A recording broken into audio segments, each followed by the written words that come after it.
नमस्कार।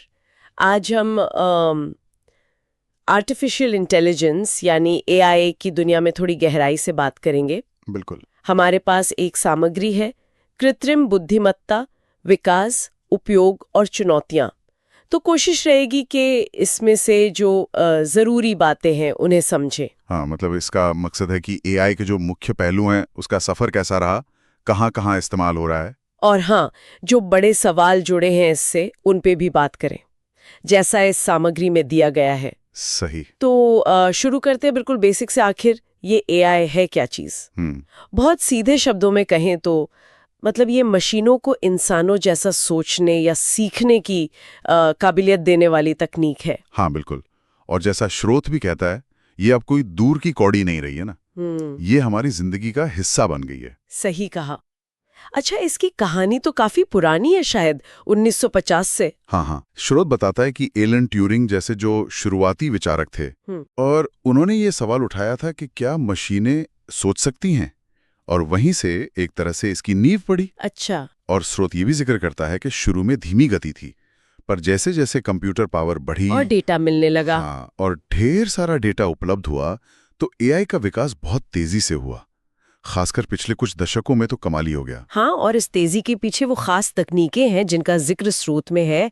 Machine learning, deep learning और NLP. बिल्कुल। मशीन लर्निंग मतलब एमएल, इसके बारे में स्रोत क्या कहता है कि ये वो तरीका है जिससे मशीनें डेटा से खुद सीखती हैं। हाँ, बिना हर चीज के लिए अलग से प्रोग्राम किए वो पैटर्न पहचानती हैं, डेटा से सीखती जाती हैं, जैसे हम अनुभव से सीखते हैं वैसे। ओके। और डीप लर्निंग यानी डीएल, वो तो और भी गहरी चीज है।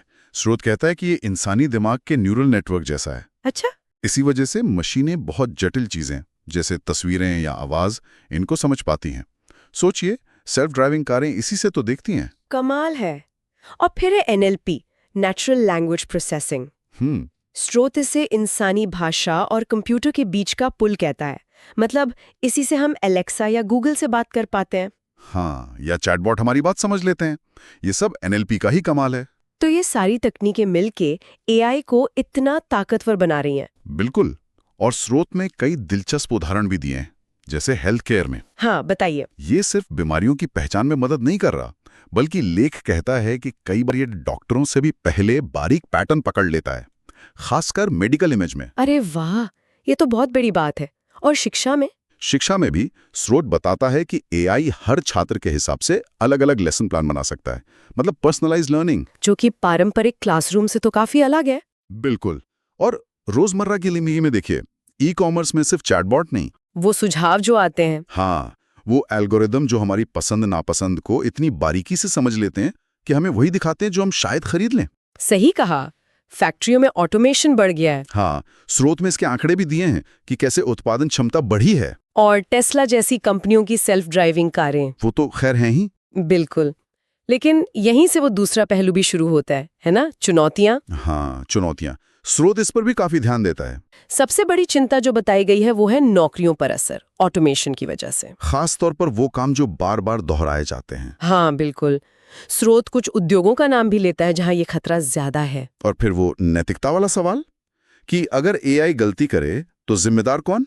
बहुत पेचीदा सवाल है ये। बनाने वाला, इस्तेमाल करने वाला, या एआई खुद? स्रोत इस पर सवाल उठाता है। और डेटा प्राइवेसी, ये भी एक बहुत अहम मुद्दा है जिस पे स्रोत जोर देता है। क्योंकि एआई को सीखने के लिए ढेर सारा डेटा चाहिए। और वो डेटा आता कहाँ से है? हमारी ऑनलाइन एक्टिविटी से, हमारी निजी जानकारी से। इसका इस्तेमाल कैसे हो रहा है, ये एक चिंता का विषय है। बिल्कुल। और आखिर में वो दूर की चिंता कि क्या एआई कभी हमारे कंट्रोल से बाहर जा सकता है। हाँ, स्रोत इसे भी मेंशन करता है। भले ही अभी दूर लगे, पर इस पर सोचना जरूरी है। तो कुल मिलाकर मतलब निचोड़ क्या निकलता है? स्रोत क्या कहता है? निचोड़ यही है कि एआई एक बहुत शक्तिशाली चीज है। इसमें हमारी दुनिया को बेहतर बनाने की जबरदस्त क्षमता है। हेल्थ केयर, एजुकेशन, हमारी सुविधाएं। हाँ, क्षमता तो अपार है, लेकिन ये दोधारी तलवार भी है। बिल्कुल। नौकरियां, नैतिकता, प्राइवेसी, ये सब असली चुनौतियां हैं। तो स्रोत का नजरिया क्या है? आशावादी या निराशावादी? सकारात्मक है, पर शर्तों के साथ।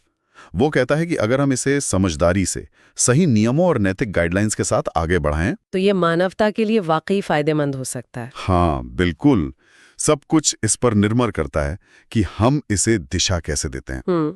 और यहीं पर हम अपने श्रोताओं के लिए एक सवाल छोड़ सकते हैं जो इसी सामग्री से निकलता है। जरूर। कि एआई को वाकई इंसानों की भलाई के लिए काम करने लायक बनाने में सबसे अहम चीज क्या होगी? क्या वो बेहतर तकनीक होगी, या मजबूत नैतिक नियम, या फिर असरदार सरकारी नीतियां? सोचने वाली बात है। इस पे जरूर सोचिए।